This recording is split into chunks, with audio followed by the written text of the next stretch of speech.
Today we're going to take a look at some songs that move by skip. So we've done a lot of practice with songs that move by step, either up or down. Today we're going to be focusing on notes or songs that move by skip. So when we skip, that means we skip over a key, over a finger, and over a letter name. So for instance, C to E, we're skipping over D. E to G, skip over F.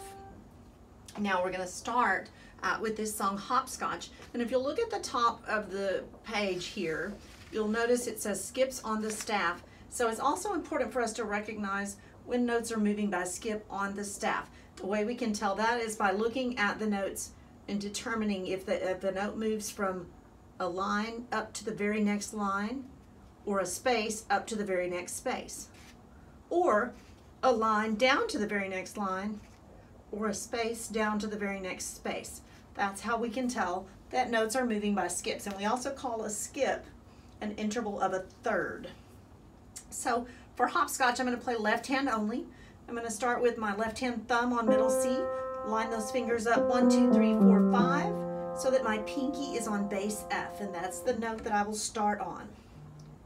Take a piece of chalk, draw some squares on our front walk. Repeat. Throw your marker down, hop on one foot, turn around.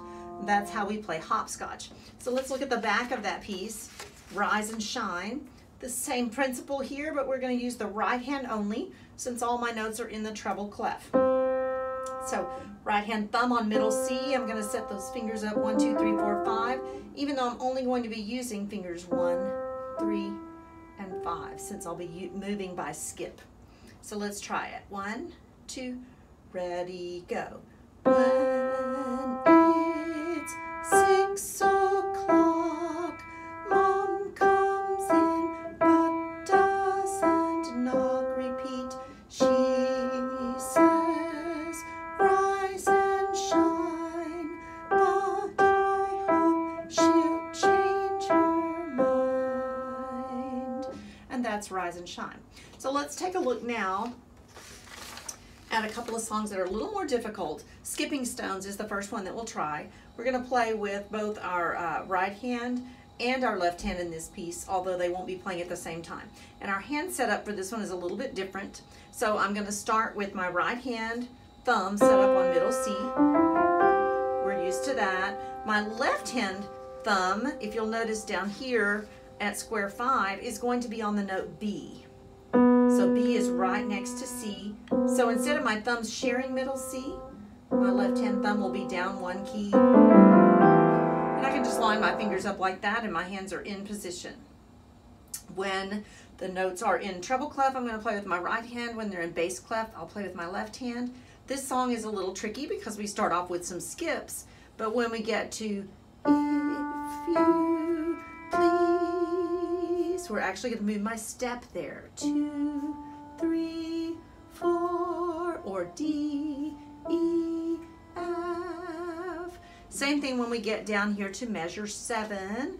I've been playing this, and then I'm going to play A, B, moving by step there, and then my right hand takes over and plays C. So really keep your eyes on the music and follow those notes as you play. Let's try it. 1, 2, right hand, go.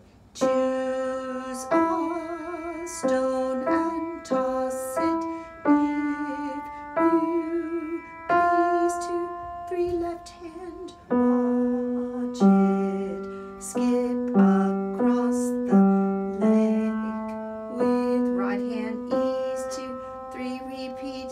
I've been working to perfect my throw. 2, 3, left hand, skipping stones takes practice. I should know. 2, 3, 4. And the last one we'll look at is Surprise Symphony. This one's going to be our old standby setup of middle C position. So we've got our diagram up here that tells us both thumbs will be sharing middle C. And again, we've got some places where we're moving by, this one doesn't have any steps. This is all skips, but some of those skips are going to be between hands. So for instance, right down here at measure 7, I've got finger 4, and that's F. I go down to D, and then I'm going to skip down to my left hand, B, G. So a bunch of skips in a row there, so many that we have to change hands to do those. So let's try this one from the beginning. C, C, E, E, G, G, E, rest, F, F, skip, D, D, skip, B, B, skip, G, rest, C, C, E, E, G, G, E, rest, F, D, B, G, C, E, C. That one's pretty tricky, so just really work on keeping your eyes on the music and reading those skips as you play.